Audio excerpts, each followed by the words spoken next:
When we look at the goals for congestion pricing, we do want to focus on sustainability and growth for the future. And here in San Francisco, of course, we like to talk about the 3 E's of sustainability. We want to look at each of these different areas as we define these goals. And also, this is just a sort of smattering and a preview of some of the metrics that we're going to be tracking to understand how the potential program will perform in the area of economy and in the area of the environment and social justice and equity, to make sure that we are looking at the system holistically. So when we look at congestion pricing, many people are wondering, why we're focusing on this in the transportation sector. We don't pay for it today, but in fact it's something that's an economic tool that's been used in many other sectors as well. This is not unique to transportation, and it's not unique to San Francisco either, but it is a tool for managing scarce and underpriced resources that become overused, and that's what we're seeing when we see the congestion on our streets. The successful implementation in other cities has shown us that there is a political acceptability as well as a public acceptability for a program like this, and it's also shown us that the technology that exists has advanced to a point where it can actually help to implement the program efficiently and cost effectively. When we look at our countywide transportation plan, we also see that congestion pricing is something that we are asked to evaluate, and even the climate action plan looks at congestion pricing as a potential program. And certainly when we look at that plan, we see discouraging driving as one of the key components where congestion pricing would fit, but it's also an opportunity to fund and also encourage people to go towards the other action categories that we see in that plan, whether it's increasing carpooling and ride sharing or public transit usage.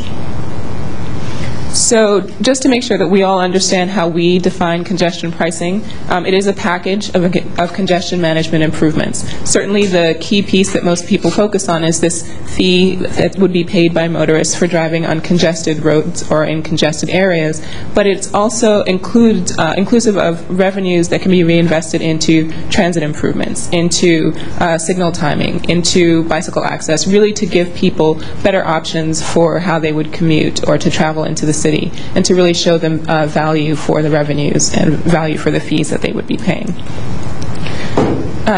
Some of those values include obviously better roads and improved safety and improved air quality, but motorists would benefit from faster, more reliable commute trips or just trips overall, and improved traffic flow. And we've seen in other cities that this is something that people are willing to pay for. We're looking at folks who do continue to choose or would prefer to choose transit. They are getting a more reliable and a faster transit trip, as well as new services and new amenities that would attract them to the transit system. We found in a couple of other cities that there have been significant improvements that go along with the congestion pricing program. In London, they added 14,000 new bus seats. Stockholm added 28,000 new park and ride spaces. 2,800, excuse me. And Rome also added 14 new regional and express bus lines as part of their congestion pricing program. And so these are some of the things that we'll be asking the public to consider and to tell us about. What kinds of improvements do they feel they would need to support a program like this, in addition to our own technical analysis? And you are doing that tomorrow evening? Tomorrow evening. October 17th, tomorrow, 5:30 to 8, Wilson Marks Conference Center. 455 Golden Gate Avenue. Exactly. Thank you very much. Shameless plug.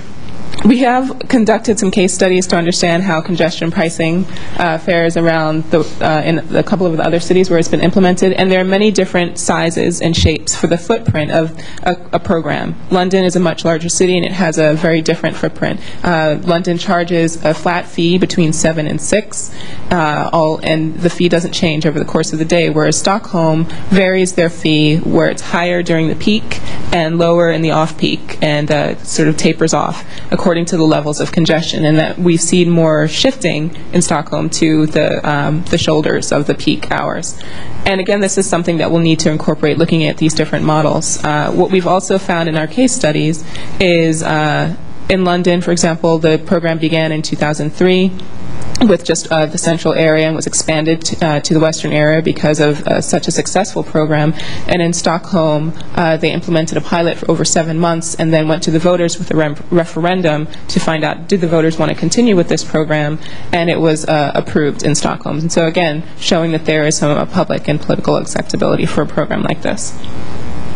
So we wanted to understand what scenario might work here, and we're starting with two very simplistic scenarios just to sort of get a feel for what the different benefits and impacts would be.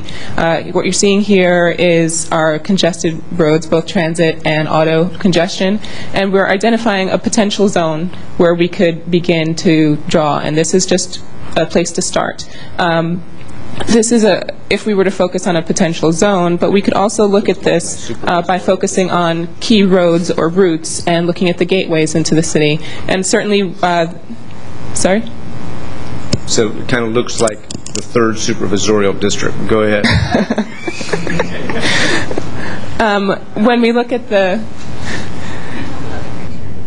okay. When we look at the areas that we're going to focus on, when you put maps up on screens. We do want to focus on the areas that have the worst auto and transit congestion, and we also want to understand how small we can define that area again to see those ripple effects. We also want to look at the availability of alternatives to driving and making sure that people do feel that they have a choice. So we, as I mentioned, we're starting with one that focuses on a potential zone, and again, it's just a place to start, and then also a potential focus on different gateways or routes into the city.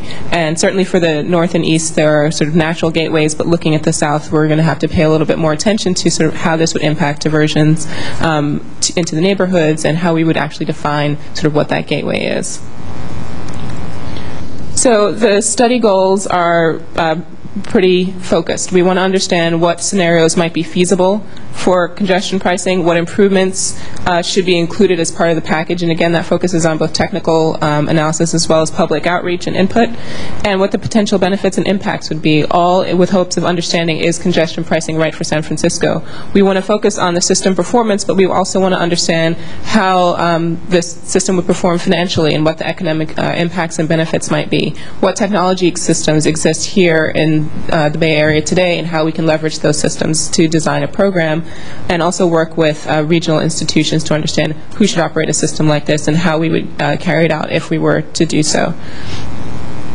So a couple of the key questions that we've heard thus far: is congestion pricing fair? We want to understand how travelers currently use the system, and we already know that many of the sort of lower income travelers are already on transit, and so we want to understand who would be paying for a potential system and what value they receive. What we found in our polls, although many people are concerned that lower income travelers would not support a program like this, what we're finding is that they could potentially support this program, and even more so than higher income or middle income travelers. And so again, this is something that we want to focus on throughout the study, and we'll also be considering different ways of looking at the different impacts and how people are traveling, potentially considering things like lifeline discounts or discount rates that you might see on public utilities for low income travelers.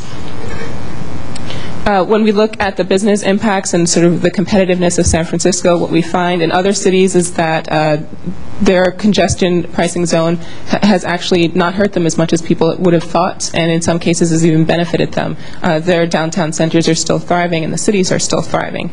But we do want to understand how congestion impacts businesses today, how different types of businesses would benefit or impact or be benefited or impacted from a charge like this, whether it's by size, looking at the small business impacts versus larger businesses across different sectors and across different locations within the city or the region. We're also going to be looking at different amenities and incentive programs that we can help to offer businesses, and sort of how we can design the program, potentially looking at, again, charging lower amounts during the middle of the day when there is more shopping activity and retail activity as well. So we're very early in the process.